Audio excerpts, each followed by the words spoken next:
جرم کرنے والا آدمی جب جرم کرتا ہے اور اس پر جب حدود کا نفاذ ہو جاتا ہے تو کیا یہ حدود کا نفاذ اس کے گناہوں کے کفارے کا باعث ہے؟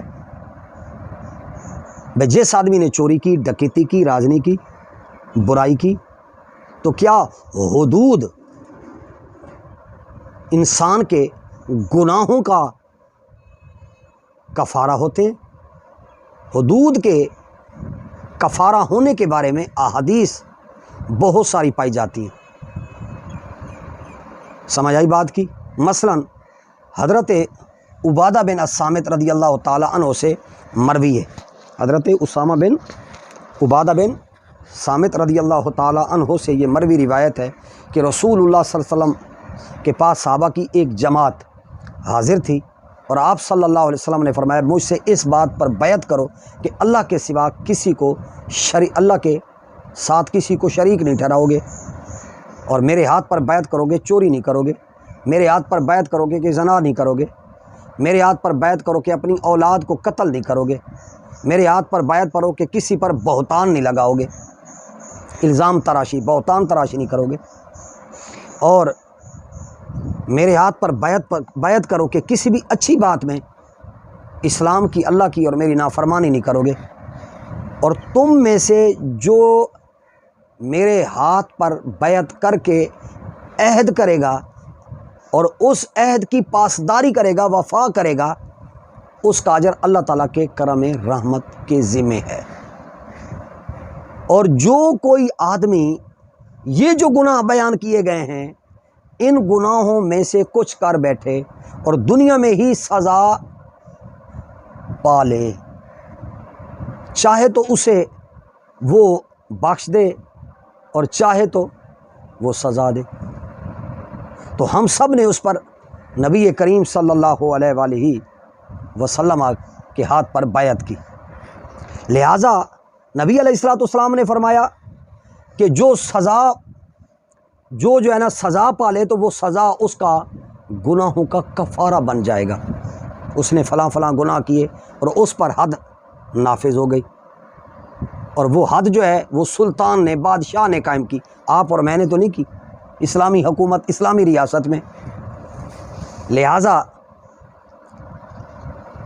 جو ان گناہوں میں سے کچھ کر بیٹھے اللہ تعالیٰ نے اس کی پردہ پوشی کی تو وہ اللہ تعالیٰ کے سپرد ہے، چاہے تو اسے وہ بخش دے اور چاہے تو اسے سزا دے۔ لہٰذا اس حدیث میں نبی کریم صلی اللہ علیہ وآلہ وسلم کے ارشاد سے یہ ثابت ہوتا ہے کہ حدود کے جرائم میں سے کسی جرم کا ارتکاب کیا اور اس کو دنیا میں حد جاری کر دی گئی تو یہ حد اس کے گناہوں کے کفارے کا سبب ہو جائے گی۔ سمجھ آ گئی؟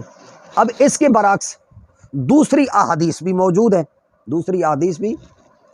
ہیں، وہ کیا ہیں کہ نبی کریم صلی اللہ علیہ وسلم نے ارشاد فرمایا مجھے علم نہیں ہے کہ حدود سے متعلق جرائم کرنے والوں کے لیے ان کی سزا کفارہ ہے یا نہیں۔ سنن ابو داؤد کی روایت ہے۔ لہٰذا جو آدمی کوئی گناہ کرے اور وہ اسلامی حدود و تعزیرات کے تحت ان پر اسلامی ریاست میں اس پر وہ حدود نافذ ہو جائیں تو اس کے بارے میں مختلف احادیث کتب میں موجود ہیں۔ تو سوال یہ پیدا ہوا کہ کیا ان احادیث کے اندر تعارض ہے؟ ہمارا مضمون تو اصل میں یہ ہے کہ یہ جو مختلف احادیث پائی جاتی ہیں اس تعارض بظاہر جو تعارض نظر آتا ہے اور اس بظاہر تعارض میں تطبیق کیوں کریں؟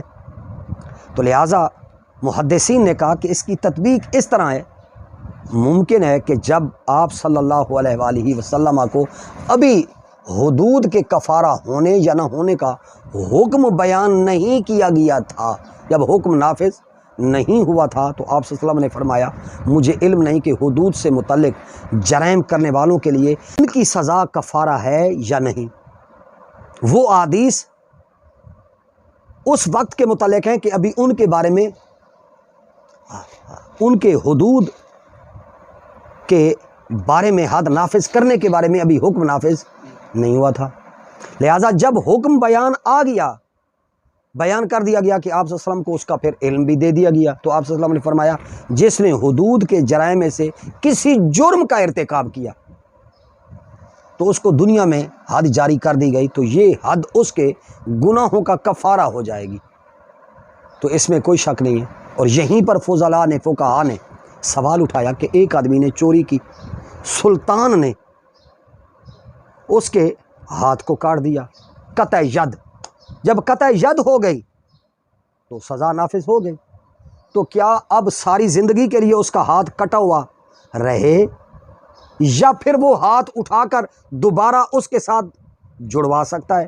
اب یہ سوال اٹھایا گیا. انہوں نے کہا کہ بات یہ ہے کہ معاشرے میں, سوسائٹی میں جب ایک آدمی پر قطع ید کی جب حد نافذ ہوتی ہے تو وہ پوری شرائط کے ساتھ ہوگی, گواہ قرائن کے ساتھ ہوگی.